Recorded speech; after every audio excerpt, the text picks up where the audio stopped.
Well, hi, folks. This is Jim Peacock, and welcome to another Peak Careers interview. And today, we're going to be talking about starting your own coaching business. Have you ever thought about starting your own coaching business? And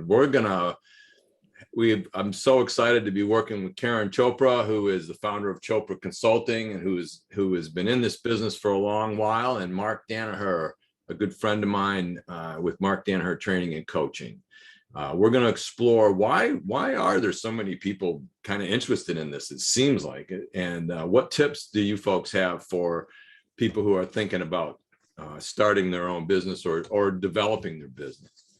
So Karen is the founder of Chopra Consulting, and she helps therapists, counselors, coaches, and other consultants create thriving businesses. And she also does a whole bunch of other stuff, and one of her wheelhouses is in negotiation, which is another fun thing. And she and I are actually going to do a presentation coming up here on some ideas on networking, but that's another story. Mark is the founder of Mark Danaher Training and Coaching, and he and I both teach the FCD class, but Mark also helps professionals with their career changes. And it is a pleasure, and it's awesome to be with you guys.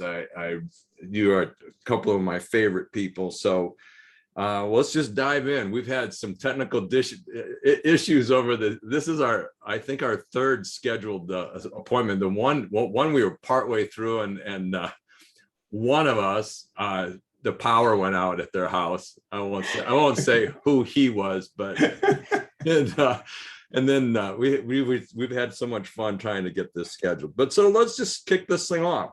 Why do you guys think there's so much interest from people who want to start their own career coaching business? I'm just seeing it all over the place. Karen? I think there's one that's sort of a cause and effect, and that is the global pandemic. So many career counselors have jobs working in higher ed, and higher ed was decimated by the pandemic when universities shut down and their funding streams shut down and the foreign students all went home. And so many of them went through some pretty brutal cost cutting. And sadly, career advising staff was up there high on the list of the chopping block, at least for reduction. And so I talked to a lot of colleagues who are like, I've thought about this for years. I think this might be the moment to actually go out and start my own business. So some of it is people who were looking, for another option because the current one was taken away. And then I think that, the other cause of the pandemic was a lot of people ended up working from home, discovered that they liked it, discovered that they actually are quite capable of organizing their day all by themselves. It was sort of like a mini working in your own business experiment, working from home. And I think a lot of people thought, yum, yum, I like this. How about some more? So it was like they got pushed off the cliff a little bit, right? A little bit, yeah. Go ahead, you try this, What the heck, got nothing to lose, right? Yeah. Mark, any thoughts on that? Yeah, the other thing that I've been seeing is too, a lot of people are kind of downshifting in their career, where they've been pushing and going along. If they haven't been pushed out over the cliff yet, a number have been working a lot of hours and they're looking for more flexibility and a little more time with family. With the pandemic, it really kind of helped them kind of see a different light and perspective in what they're doing. And so I think that really came out. And I'm seeing more and more as people are looking not only in the career practitioners that want to go out and start their own business, but a lot of other people that have come to me to say, I want to make a change. I don't want to be in the rat race anymore. I really want more of a balance, a blend in my life. And so they're looking to make that shift now and really just step out and put their shingle out there and try it. So you're seeing that happen and really kind of leaning into more of that work-life balance. Yeah, I think, oftentimes when you're starting a business or thinking about starting a business, and sometimes it's way in the back, like for me, I never really thought I'd go full-time with Peak Careers, but for me, it was like when I hit my magic Maine State retirement years, I had it packaged up. I'm like, man, I might as well just do this, right?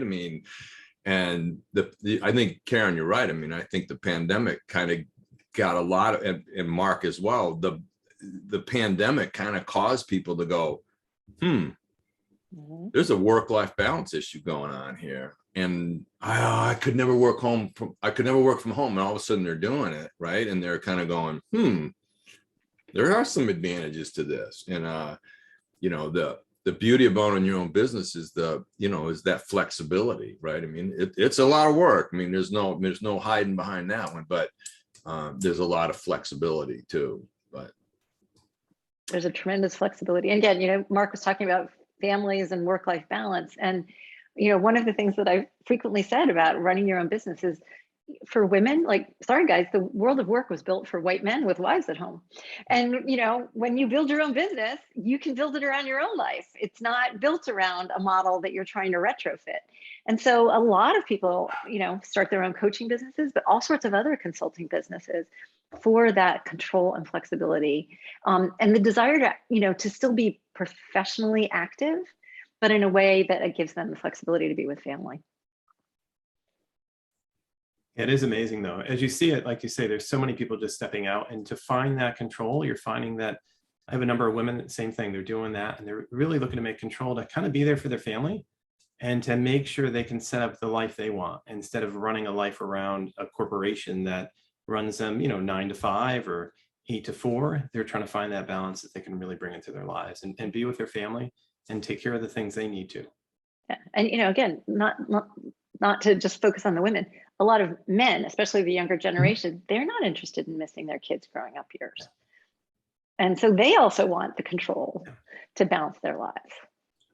But I also think that there's something in between leaving a full-time job and going full-time with your own consulting business, right? I mean, people are kind of going, maybe I could ask my boss to reduce a couple of days at work, and then I'll do my business part-time, because I did Peak Careers part-time for many years, and I took time off of work at the community college to do that, right? I mean, so but again, it's all about that balance, right? I mean, it's like, do you have to go dive full time? Not necessarily. You can go in and say, how about I negotiate with my boss and say, how about we, I know you're hurting, higher ed's hurting. Why not put me on a part-time schedule?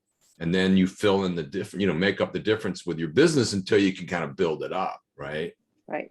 Use your current employer essentially as the first anchor client for your business.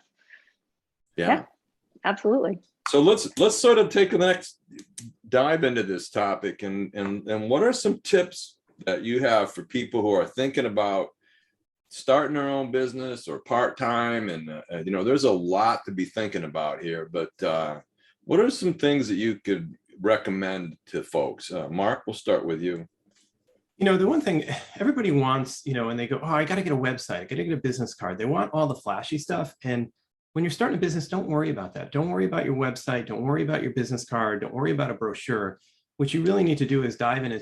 What do you want to do? What is the niche that you want to focus on? How are you going to go about that? Start doing some research, looking out at other career coaches, people that are out there doing it. Get a good idea of what they're doing and how they're doing it, and see if that kind of, resonates with you as you go through. The website, the business cards, all that comes down the line. But in the end, it's really trying to figure out, how do you want to spend your time and who do you want to spend it with?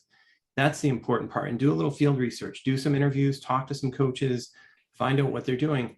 That's going to be your best bang for your buck at the beginning, because in the end, if you don't know what you want to do, you can't figure out that niche, then you're going to be kind of, swimming around and hoping you can survive and stay afloat, but never getting to where people are going to connect with you.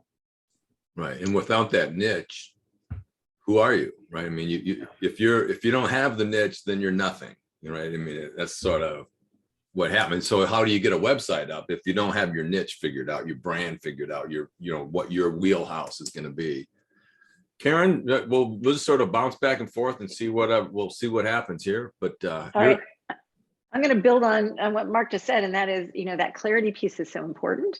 Before, you can't write a resume until you know what job you're looking for. You can't create a website until you know what business you're building. The negotiator in me always reminds people not to start by negotiating with yourself. So people start thinking, oh, I'd really love a business to do this. And then subtly in their mind, they start thinking, but I think people will pay for this. This feels safer. And all of a sudden, they're building a business that they're not terribly excited about. And one of the things I think we can all agree on is that it's hard to have your own business. It's wonderful, it's satisfying, but it is a lot of work. And if you aren't in love with your business, burnout happens really fast. And it is hard to keep business going if you're burned out on it. And like not like focusing on what I think people will pay for as opposed to this is what I'm motivated to put out there in the world, makes all the difference between I love my job, I love my business, and oh, maybe I should go back to working 9 to 5. Yeah, I mean, it's really not about what does the world need? It's what do I need, right? Right. What do I want to do? I mean, there are so many, all three of us have completely different businesses. None of us does exactly the same thing. No. Right. So there are so many different models for a career business out there. Yeah. You know, and the other part too, is there's so much abundance. There's so many people out there in need of our services in different ways as you look at it. So even though we're similar in some ways around career, but we all have our different niches, we all have these people that come to us because they know who we are. And I think that makes a big difference as you go through, is once they know who you are, you may venture out and do some other things, but you have to have that core piece that people are going to come to. And then you can start to expand out there. Because if you, like Karen, like you said, if you're in something just because you think people are going to buy it and they're going to come to you, yeah, you are going to burn out, you know, but if it's something you want to explore maybe down the road and say, oh, I'd like to try that, you know, as you build up your core, that makes a big difference in how you go forward. And having a routine of what you do each day and how do you engage your audience and how do you build an audience, you know, how do you really connect in with people so they know who you are is another important part as you're building a coaching business, because you can't just put your shingle out there and then people are going to show up. You have to connect with them and they have to learn about who you are, and they have to build up that trust and credibility to who you are in terms of talking to and reaching out. So that's an important part too. You know, you're so good at that, Mark. You're so organized. It's just, I just want to, I just like to just steal a little bit of your, you know, your organizational skills, because I'm an ENFP, so it's hard. I can do it, and I do have routine, right? I have a Tuesday morning email that goes out, you know, so I mean, I do have things that are routine, but that's such an important part, you know, of the day. How do you approach your day, when, especially if, I mean, if you're full-time doing your consulting business? What a shock that was when I left the community college. And I, you know, I was like, what do I do with my time? Where do I start? You know, and then how do you find more business? I mean, so much of that is really kind of getting organized, right? And creating that routine. There's a lot to be said on that. Anybody, Karen or Mark? The only thing I would say about getting organized is, like, I don't want to scare anyone off. All the Myers-Briggs types can be successful entrepreneurs. Absolutely. Right? So like, even if you're a P, it's okay. There are different strengths that go with each type. We all know this. And so it's just figuring out what works for me. So again, it's don't look at us and go, oh, I need to run my business the way Karen does, because that may not work for you, or the way Mark does. What works for you? And, you know, what schedule, how much of a schedule? How much flex do you need? Do you need accountability buddies to keep you on track? Like, what do you need to build that structure? But recognize that it's got to fit you. I'm always telling my clients, we are figuring out how to work you. And if you know how to work you, you can be successful building your own business. Yeah. Go ahead. And no, it's so true. I think because, you know, Jim, I'm INFP. I have no organizational skills, believe it or not, but it's a way that I knew how to put things together in order to survive and thrive and be successful. So I knew my weakness, and I really leaned into it and had to put things together that way. And I think that's true of most people. You figure out what works best for you, or what you know is going to be something that's going to help you move forward. And then you put together systems that go around it. And that makes a big difference. Yeah. I know when I first went to the community college, because I was creating and advising a career center, and my wife stopped up and a couple weeks in, and one of the first things they said was, "Oh my gosh, your husband is so organized." And she was just like, "What?" Do you know who my husband is? Wait, who are we talking about?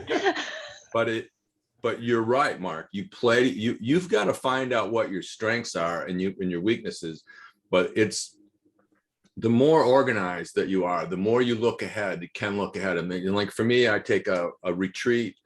I try to do one a month, but I'm always looking 90 days out, right? I mean, 90 days out is, I mean, I got a calendar that just, you know, it's kind of 90 days out. I mean, what am I going to talk about? What am I going to write about? I mean, and that's really where, you know, you really you don't have to be naturally organized, but if you're going to own your business, you have to find a way to be proactive, right? Mhm. Other tips or thoughts, or there's a lot to be said here, I know, but anything else that's burning on from either one of you that you could give as a tip to someone trying to start their own business? So I have two quick ones that I tell people. One, please do not undercharge the market. Like, a lot of people start out in business and they don't charge enough because they're like, I'm not that experienced. Like, so I can't charge as much as Karen. I'm like, you absolutely should. And maybe you should charge more than me. Who the heck knows? But so don't undercharge the market, because people don't think, oh, that's a bargain. They think, what's wrong with her? She's not charging the market rate. Again, when we go shopping and something is way cheaper than everything else, do we buy that? And we're like, yeah, there's something wrong with that. So don't undercharge the market. The second thing is that, now again, I know you guys offer training. It is not that we don't want to be trained, but a lot of my clients starting coaching businesses, like, they need 6 more certifications before they will start their private practice. And like, you got everything you need. You know everything that you need to know. Pick the training that is going to make you feel supported, and it sort of adds to that sense of competence, but you don't need more letters after your name. Like, at a certain point, enough is enough. And so people wait, like, oh, because I don't have this degree, or I need to finish this coaching certification or this thing. Like, go ahead and do that, but go ahead and start your business at the same time. Karen, and to play off of that too, people also do the same thing. Well, I don't have a website yet. I don't have my business card. I don't have this. And they use that as an excuse to postpone everything. And in the end, they just keep postponing and never start. And it's just get moving, jump in, get moving, put it out there, and then you can build as you go. Oh, I know John Crumbles is your favorite. Fail fast, fail often. Yeah. But how do you get started? I mean, like, for me, I can still remember being home and going, where is everybody? How do I find a client? Where are these people? And how do you start that, like, finding those clients? I mean, it's one thing to say, yeah, I'm going to serve, this is who I am, this is what I'm going to serve, but what kind of tips or suggestions you have for people to really kind of get out there and kind of, shake those bushes and say, where are you? So, I mean, I think, you have to know your target market. I think you really have to kind of understand who they are. Where do they hang out? Are they on LinkedIn? Are they on Facebook? Are they on Instagram? Are you going to find them in a certain conference? Are they in a certain association? So as you try to figure out who they are, then you want to study them. You want to figure out where they go and how do they take in their information. So once you understand better of who your target niche audience is, you get better ways to figure out, how do I serve them? How am I going to market? How am I going to reach out and connect in with them? Because you could be going to Rotary meetings and doing presentations, but if nobody is there connected to who you may want, great presentation, you get a chance to practice, and you may get a bunch of people onto your list, but they're not the people that are going to be buying from you. So that's the other part. You have to look at where do you want to present and talk to, so that you're meeting the right audience as you go forward. Yeah. So since I started out before the age of the internet, so I've been doing this a little while. Where are people who are unhappy with their careers and desperately need a career counselor? Those are the people you should reach out and talk to and tell them you're in business. Therapists. Every therapist is listening to clients complain about how much they hate their job, but they aren't career counselors, and they are frequently happy to know about a good career counselor to refer to. All local college career centers, they often get tapped by alumni to do career work, and many of them don't have the capacity. Some do, but so I made sure that all the universities in the DC area had my name as on their referral list for alums or other people who reached out to them for career counseling.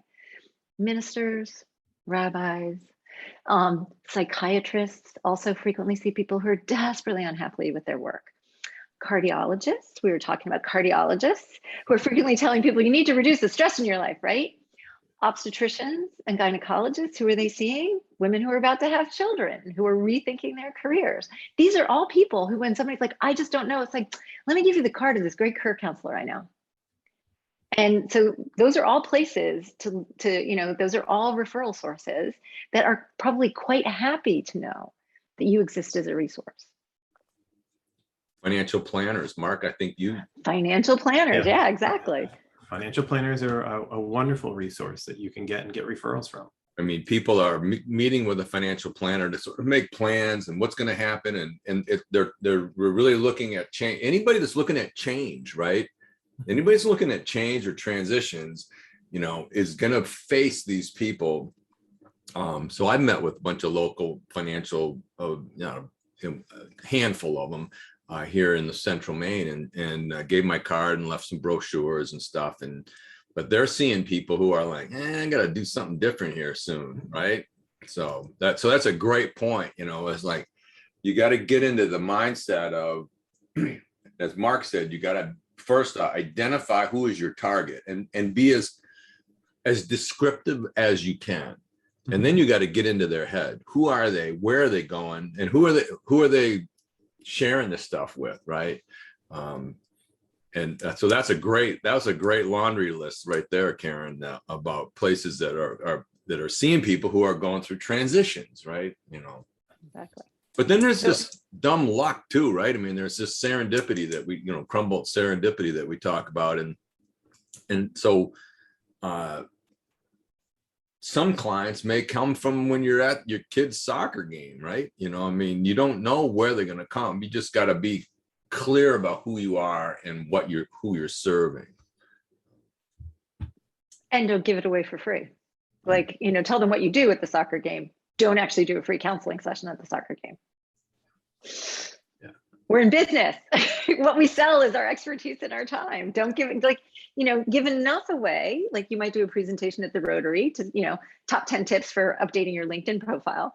Okay, I'm happy to give that much away, but I'm not going in depth on somebody's LinkedIn profile in the, in the Q&A session afterwards. That's what people hire me to do. Right. And I think that's so important too. You give a little snippet, you may do a strategy call, free strategy call, but the strategy call isn't there to help them figure out their career. It's just really connect, build trust and credibility, give them a little snippet of what you can do, and then make that call to say, hey, look, I'd love to work with you. Here's the opportunity. Because you don't want to give it away for free. Yeah, I mean, that's such a big mistake that people make. And when they're not, I was just talking with this friend of mine. He was charging like $70 an hour. I'm like, dude, you're not making any money. He wasn't in the career world. He was sort of doing this other thing. But regardless, the point being, I'm like, dude, take out your taxes, take out your Social Security, take out your prep time. I mean, you're making minimum wage at $70 an hour. I mean, and you're not, as you said earlier, Karen, this guy's pretty cheap, $70 an hour. We can do that.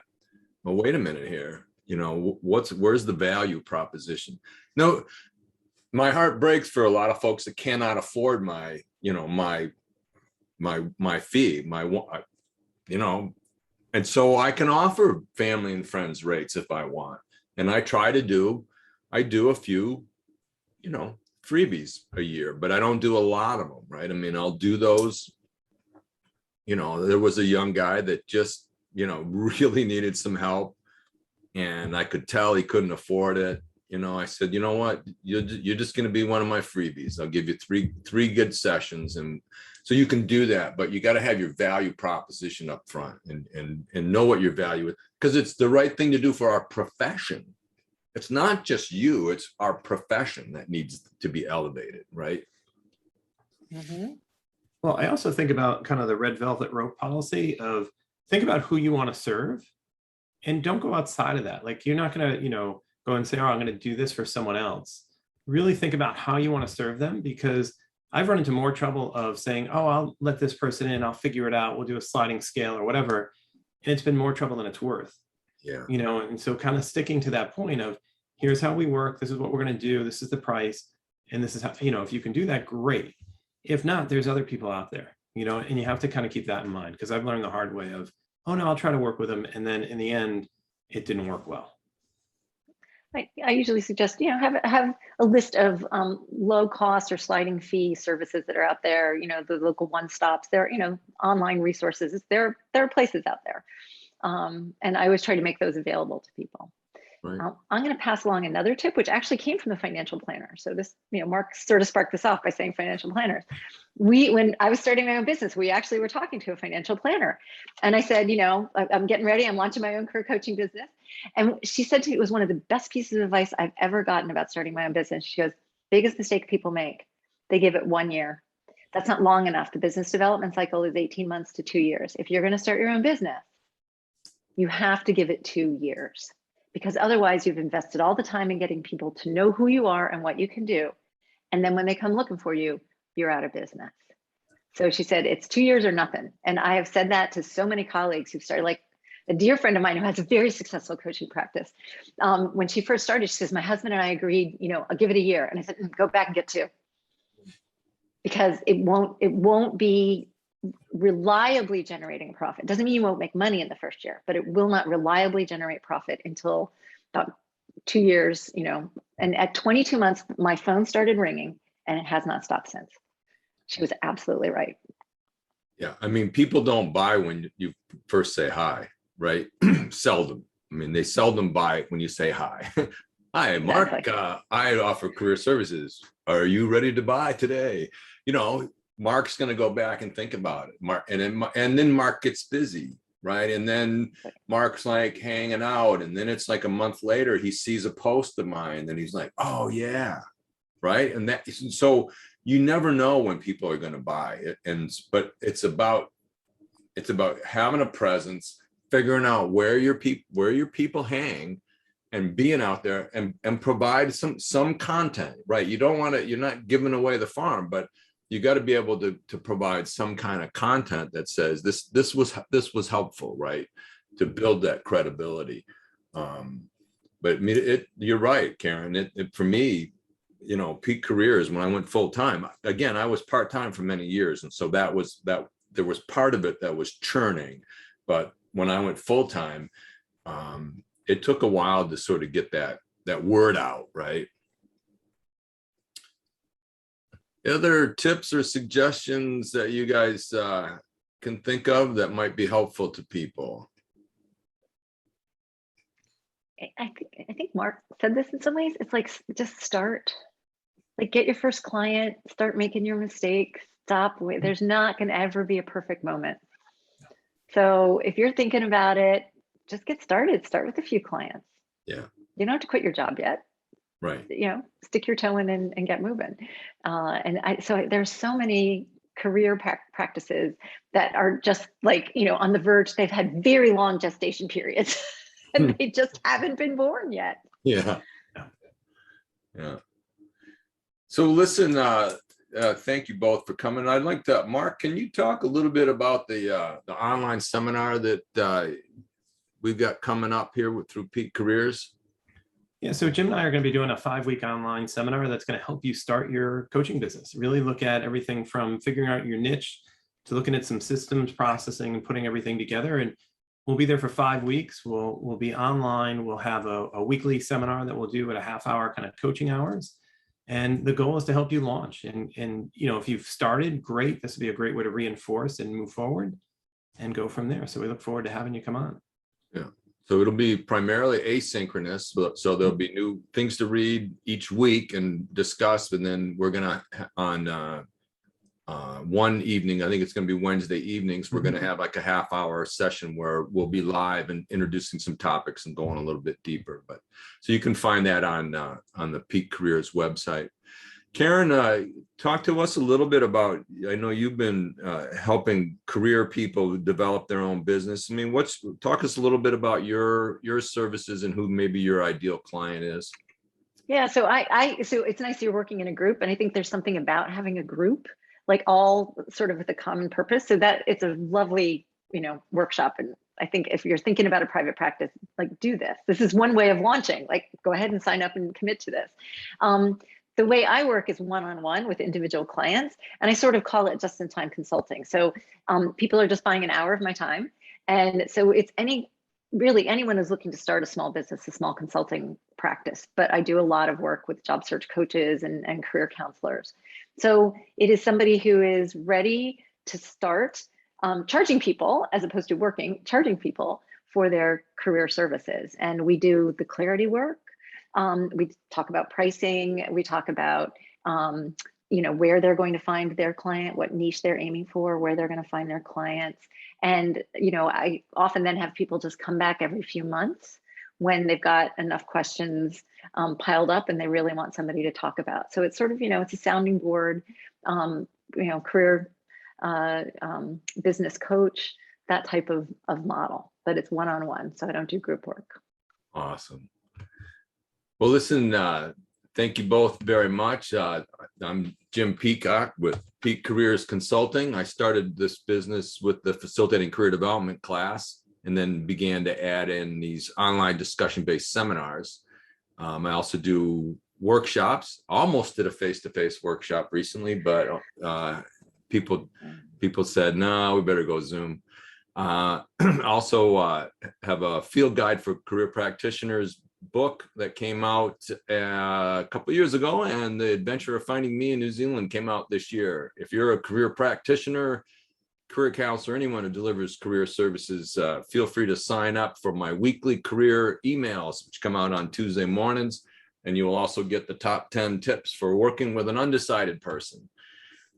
Feel free to connect with me on any of these social media platforms. Bottom line is I'm primarily on LinkedIn, but that's I'm on all these different places. So listen, thank you both. It's always great to see you, and thank you for your wisdom here and helping people get started. Oh, thank you. It was so much fun. Yes, thank you so much, Jim.